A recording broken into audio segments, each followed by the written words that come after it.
கர்த்தருடைய பரிசுத்த நாமத்தில் ஸ்தோத்திரம் உண்டாதாக. நம்ம உபாகமும் 12 அதிகாரங்கள் பார்த்துருக்குறோம். 12 அதிகாரத்தில் நம்ம என்னது எப்படிலாம் நம்ம ஆகாரங்கள் புசிக்கணும் அப்படின்னு சொல்லி நம்ம பார்த்தோம். ரத்தத்தெல்லாம் நம்ம புசிக்கக்கூடாதுங்கிறத வச்சு நம்ம பார்த்தோம். அடுத்தபடியாக 100 வேத வசனத்தோடு நம்ம வந்து கூட்டவும் கிடைக்கவோ கூடாதுன்னு சொல்லி பார்த்தோம். இன்றைக்கி 13வது அதிகாரம். 13வது அதிகாரத்தில் என்ன அப்படின்னா, நம்மளை வந்து சோதிக்கிறதற்காக ஒரு சிலர் எழுப்பி வருவாங்க. அந்த சோதனைக்கு நம்ம நினைச்சக்கூடாது, இடம் கொடுக்கக்கூடாது. இப்போ வந்து நமக்கு தெரிஞ்ச ஒரு தீர்க்கதரிசி இருக்காங்கன்னு வச்சுக்கிட்டோம். அது ஒரு தீர்க்கதரிசியா இருந்தாலும் சரிதான், ஒரு சொப்பனக்காரனா இருந்தாலும் சரிதான், அவங்க வந்து என்ன சொல்லணும்னா, நம்ம அறியாத வேறு தேவர்களை பின்பற்றி அவர்களை சேவிப்போம் வாருங்க அப்படின்னு சொல்லி, இவங்க இப்படி அற்புதங்களை செஞ்சாங்க, அடையாளங்களை செஞ்சது அப்படின்னு சொல்லி ஒரு குறிப்பு அடையாளத்தை சொல்லி என்ன செய்வாங்க, நம்மளை வந்து என்ன செய்வாங்க, வழி தவற வைக்கணும்னு சொல்லி நினைப்பாங்க. ஏன்னா நம்ம வந்து என்னது, கர்த்தரா இயேசு கிறிஸ்து ஒருவரே மெய்யான தேவன் சொல்லி நம்ம என்ன கர்த்தர் மற்றும் வழிபட சொல்லிருக்காரு. விக்கிரங்களை எதுவும் வழிபட சொல்லக்கூடாது, சிறுபத்தை எதுவும் வழிபடக்கூடாதுன்னு கர்த்தர் சொல்லியிருக்காரு. ஆனா இதை வஞ்சிக்கிறதுக்கு, இதை சோதிக்கிறதுக்கு பிசாசனவன் என்னன்னா தீர்க்கதரிசி மூலமா நிச்சயமா எழும்பி வரலாம். அப்படி ஒரு தீர்க்கதரிசி மூலமா எழும்பி வந்து இப்படி அன்னி தேவரத்தை சேவித்தா இப்படி அது அதிசயம் நடக்க அற்புதம் நடக்குன்னு சொல்லும் போது நம்ம நினைச்சக்கூடாது, நம்பக்கூடாது, கேட்கக்கூடாது, அதுக்கு சேவை கொடுக்க கூடாதான். ஆனா அந்த நம்ம வந்து செய் கொடுக்காதபடிக்கு நம்மளுக்கு கர்த்தராகிய தேவனிடத்தில் நினைச்சோம், முழு இதயத்தோட முழு ஆத்மாவோட நினைச்சோம், ஒரு இடத்துல நம்ம நினைச்சோம்னா அன்பு கூறணும். அப்படி அன்பு கூறுறோமா இல்லையா அப்படின்னு சொல்லி நம்மளை சோதித்து பார்க்கறதற்காகவே கர்த்தர் என்ன செய்வாரு, இப்படிப்பட்டவர்களை அனுப்புவாங்க. அதனால நம்ம அதுக்கு இடம் கொடுக்காதபடிக்கு நம்ம என்ன சொன்னால் கர்த்தருக்கு மட்டும்தான் நம்ம என்ன செய்யணும், பயப்படணும், கர்த்தரை மட்டும் பின்பற்றணும், அவருடைய கற்பனைகளை என்ன செய்யணும், கை கொண்டு அவருடைய சத்தத்தை கேட்டு அவருக்கு செவி கொடுத்து அவரை மற்ற சுத்தமாக என்ன செய்யணும், பின்பற்றி வாழணும். இதுதான் நம்ம கர்த்தர் கொடுத்த கட்டளை. கர்த்தர் சுத்தமாக பின்பற்றணும், அவருக்கு பயப்படணும், அவருடைய கற்பனைக்கு கை கொள்ளணும், அவருடைய சத்தத்துக்கு கேட்கணும், அவருக்கு செவி கொடுத்து நடக்கணும், அவரை நம்ம உறுதியாக பற்றி பிடித்து கொள்ளணும். இதை விட்டு விலகுறதுக்கு தான் பிசாசு உள்ள சோதனைகள் கொண்டு வரும். அதுக்கு இடம் கொடுக்கக்கூடாது. ஏன்னா அப்படி ஒரு தீர்க்கதரிசி வந்து நம்மளை வந்து ஒரு சொப்பனக்காரனோ இப்படி அந்நிய தேவத்திட்ட நம்முடைய தெய்வத்தை விட்டு அந்நிய தெய்வத்தை பின்பற்றுன்னு சொல்லி கூப்பிட்டா அவங்கள என்ன செஞ்சோமா, கொலை செஞ்சிடணுமா.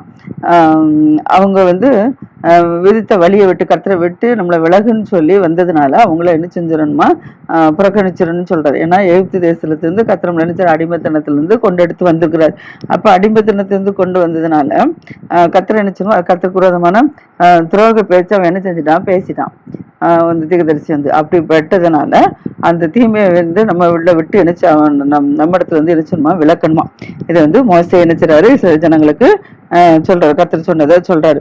அடுத்தபடியாக 2வது என்ன சொல்றாருன்னா, நம்ம தாய்க்கு பிறந்த இது போல் நம்மளும் அப்படிதான், நம்மளும் இந்த இப்படிப்பட்டதுக்கு நம்மளை சோதிக்கிறதுக்கு இடம் வரலாம். அதுக்கு நம்ம நினைச்சக்கூடாது, இடம் கொடுக்க வந்து பிடிக்க எச்சரிக்கையா இருக்கணும். அடுத்தபடியாக 2வது வந்து நம்ம தாய்க்கு பிறந்த சகோதரன். தாய்க்கு பிறந்த சகோதரன்னா நம்ம தாயோட பிறந்த நமக்கு சகோதரன்னா யாரு, மாமா, அவங்க இல்லைன்னா நம்முடைய குமாரன், இல்லை நம்முடைய குமாரத்தி, இல்லை நம்முடைய மனைவி, கணவன் மனைவி, இல்லை நம்ம பிராணை போல நம்மளுடைய சிநேகிதர்கள், இவங்க வந்து என்ன செய்வாங்கன்னா நாம் போய் வேறு தேவர்களை சேவிப்போமாங்க அப்படின்னு சொல்லி கூடுறாங்கன்னு வச்சுக்கிட்டோம். அப்போ அவங்க கூப்பிட்டாலும் அது பக்கத்தில் இருக்குது, இல்லை தூரத்தில் இருக்குது, அப்படி நீங்கள் வாங்க அப்படின்னு சொல்லி நம்ம அன்னை தேவனை சேவிப்போம் அப்படின்னு சொல்லி ஏதாவது கூப்பிட்டா, யாராவது விட்டு ஏவி விட்டாலும் என்ன செய்யக்கூடாதுன்னா அங்கே போகக்கூடாது, சம்மதிக்கக்கூடாது, அதுக்கு செவி கொடுக்கக்கூடாதான். நம்முடைய கண்ணு இப்படிப்பட்டவங்களுக்கு இறக்கம் பாராட்டவும் கூடாதான். அவர்களை தப்போடக்கூடாது படிக்க, அவர்களை ஒழிச்சு வைக்காத படிக்க அவங்கள என்ன செஞ்சிடணுமா, கொலை செஞ்சிடணுமா.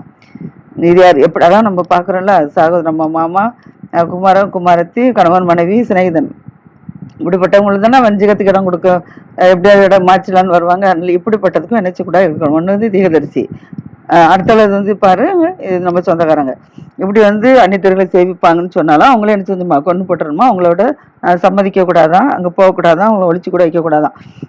இப்படிப்பட்டவங்க கையெழுத்துமா தூரமாக இருக்கணுமா. ஏன்னா கர்த்தர் வந்து அடிமைத்தனத்தை எய்த்தேசிருந்து நம்மளை என்ன செஞ்சு புறப்பட பண்ண நம்ம தேவனை கர்த்தரை விட்டு விலகுறதுக்கு பிசாசு அவங்க மூலமாக என்ன ஏவனதுனால அவங்கள சாக முடியும், அவனுக்கு கல்லு தெரிஞ்சு கொண்டுருமா.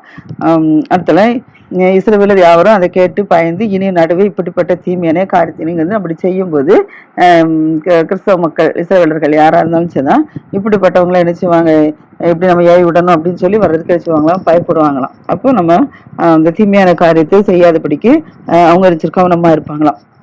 இது வந்து ரெண்டாவது காரியம். மூன்றாவது காரியம் என்ன சொல்றாருன்னா, தேவனா கர்த்தர் உனக்கு குடியிருக்கும்படி கொடுக்கும் பட்டணங்கள், நம்ம குடிக்கிற பட்டணங்கள். இப்போ இஸ்ரேல் ஜனங்கள் எகிப்திலேருந்து வந்து கானான் தேசத்துக்கு போறாங்க, பாலந்தேன ஓடுற தேசத்துக்கு போறாங்க. அப்போ அங்கே குடியிருக்கும்படி கர்த்தர் கொடுக்க பட்டணத்துல வந்து ஒரு பேலியாளின் மக்கள் இருக்காங்கன்னு வச்சுக்கிடுவோம். பேலியான் மக்கள் வந்து அவங்க வந்து ஒரு துஷ்ட மனுஷனா இருந்து நீங்க வந்து அறியாத வேற தேவர்களை சேவிக்க வாங்க அப்படின்னு சொல்லி இந்த பட்டணத்து குடிகளை ஏவி விட்டுறாங்கன்னு வச்சுக்கிறோம். தேசத்தில் உள்ள குடிகளை பட்டணத்து குடிகளை ஏவி விட்டு ஒரு செய்தியை சொல்றாங்கன்னு வச்சுக்கிறோம். அப்போ நம்ம என்ன சொன்னோம், அதை வந்து கேட்டு ஆராய்ந்து பார்க்கணும். ஆராய்ஞ்சு பார்த்துட்டு இந்த அருவருப்பான காரியம் நம்ம இடத்துல நடந்தது மெய்யும் நிச்சயமா சொல்லி அதை கண்டா அந்த பட்டணத்திற்கு குடிகளை என்ன சொல்லுமா, பட்டயத்தால் வெட்டிடுமா. அவங்க வந்து என்ன சொல்லுவாங்க, நம்மளை வந்து சோதிக்க, நம்மள வந்து பிரசவத்திற்ப தானே வராங்க, அதனால அவங்க வந்து அனுப்பிவிட்டது உண்மையானா அவங்கள என்ன செஞ்சிருமா, அவங்கள வெட்டி கொண்டு போட்டுருமா. அவங்கள மட்டும் வெட்டி கொண்டு போடுறதில்ல, அதுல யாவற்றையும் அதுல மிருக ஜீவனங்களையும் பட்டயத்தினால் என்ன செய்யணுமா, சங்காரம் பண்ணி கொண்டு போட்டுருமா. அதுல கொள்ளையிட்ட பொருள் கூட நடுவீதியில கூட்டி அதை கூட கர்த்தருக்கு என்று அந்த பட்டணத்தையும் அந்த கொள்ளையிடப்பட்ட யாவற்றையும் முழுவதும் என்ன செய்யணும், எல்லாத்தையுமே அக்கினியில சுட்டுச்சிடணும். இந்த பட்டணம் முழுவதும், பட்டணத்தில் உள்ள பொருட்கள் ஆடு மாடு மிருகஜீவன் எல்லாத்தையும் என்ன செஞ்சிருமா, அது வந்து அக்கினியால எரிச்சு போட்டுருமா. ஏன்னா அந்த பட்டணத்து குடிகள்லாம் திசை திருப்புறாங்க கர்த்தரை விட்டு விலகுறதுக்கு. அதனால என்ன செய்யறது, பட்டணத்து குடிகள் எல்லாத்தையும் அழிச்சு போட்டுருமா. அதுக்கப்புறம் அந்த பட்டணம் அதுல இருந்து கட்டப்படக்கூடாதான். அது வந்து நித்திய காலமாக அது ஒரு மண்மேடா தான் இருக்கணுமா. அதில் அவங்கள ஏதாவது சபிக்கப்பட்ட பொருள் வந்து நம்முடைய கையில நினைச்சக்கூடாது, இருக்கக்கூடாதான். அதனால கர்த்தர் உங்களுக்கு விரும்புகிற கற்பனைகள் கட்டளைகளை நீங்க கை கொண்டு கர்த்தருடைய பார்வைக்கு செம்மையானதை செய்து அவருடைய சத்தத்துக்கு செவி கொடுத்தா கர்த்தர் நினைச்சுவாரு, நம்ம மேல இந்த கோபமும் இருக்காதபடிக்கு நம்மளை நினைச்சுவாரு, பாதுகாப்பாரு. நமக்கு தயவு செய்து நமக்கு இறங்கி நம்முடைய பிதாக்களுக்கு ஆணையிட்டபடி நம்மளை நினைச்சுவாரு, நம்மளை விருத்தி அடைய வைப்பார். அதனால இதற்கு நம்ம என்ன செய்யணும், செவி கொடுக்கணும். 3 விதமான காரியங்களை பார்த்தோம். இது இஸ்ரேல் ஜனங்களுக்கு எகிப்திலிருந்து கிளம்பி வரும்போது கர்த்தர் மோசே மூலமா இட்ட கட்டளை. இது நமக்கும் அப்படிதான், நாமளும் அப்படிதான். அந்நிய தீர்க்கதரிசிக்கு யாராவது நம்மளை கர்த்தரை விட்டு விலகுன்னு சொல்லி வச்சா அதுக்கு இடம் கொடுக்க கூடாது. ரெண்டாவது வந்து நம்ம சொந்த பந்தங்கள் வந்து அந்நிய தெய்வத்தை பின்பற்றுன்னு சொல்லி சொன்னாலும் அதுக்கு என்ன செய்யக்கூடாது, இடம் கொடுக்க கூடாது. மூன்றாவது பார்த்தோம், பட்டணத்து குடிகள் யாராவது சொந்த பந்தங்க தெரிஞ்சவங்க யாராவது பட்டணத்தில் உள்ளவங்க வந்து யாராவது நம்மளை வஞ்சிக்கணும்னு சொல்லி இப்படி வந்து இருப்பாங்க, அதுக்கும் நினைச்சக்கூடாது, இடங்க கொடுக்கக்கூடாது. கொடுத்தா நமக்கு என்னது அழிவு, நமக்கு ஆசீர்வாதம் கிடையாது, நமக்கு சாபமா முடிஞ்சிடும். அதனால நம்ம நினைச்சணும், இதுக்கு எதிர்த்து நிற்கணும். எதிர்த்து நிற்கும் போது தான் கர்த்தர் நினைச்சுவாரு, நமக்காக யுத்தமனே நமக்கு சேர்த்து தருவார், நம்மளை ஆசீர்வதிப்பார். அடுத்தபடியாக 14வது அதிகாரம் 13 பார்த்தோம். 14வது அதிகாரத்தில் என்ன போட்டிருக்குன்னா, நம்ம என்னென்ன எப்படின்னா நம்ம வந்து செத்தவன், நம்ம வந்து கர்த்தருடைய பிள்ளைகள், நம்ம கர்த்தருடைய பிள்ளைகளாக இருந்துட்டு செத்தவனுக்காக நினைச்சக்கூடாது, நம்ம வந்து கீறி கொள்ளக்கூடாது. நாம் கர்த்தருடைய பிள்ளைகளா இருந்துட்டு யாராவது செத்து போயிட்டாங்கன்னு வச்சுக்கிட்டோம், அவங்களுக்காக தன்னுடைய சரீரத்தை கீறி கொள்ளக்கூடாதான். அடுத்தல நம்முடைய கண்களுக்கு இடையில இருக்கிற சவரமன கடையில கண்ணமே முடி இருக்குல்ல, கண்ணுக்கு மேல முடி இருக்குல்ல, அந்த முடியை நினைச்சக்கூடாது, அதை வந்து நினைச்சக்கூடாது, சவரம் பண்ணக்கூடாதான். சரி, இது வந்து நம்ம அடுத்தபடியாக மீண்டும் இதை பார்ப்போம். கர்த்தர் தாம் இதை ஆசீர்வதிப்பாராக.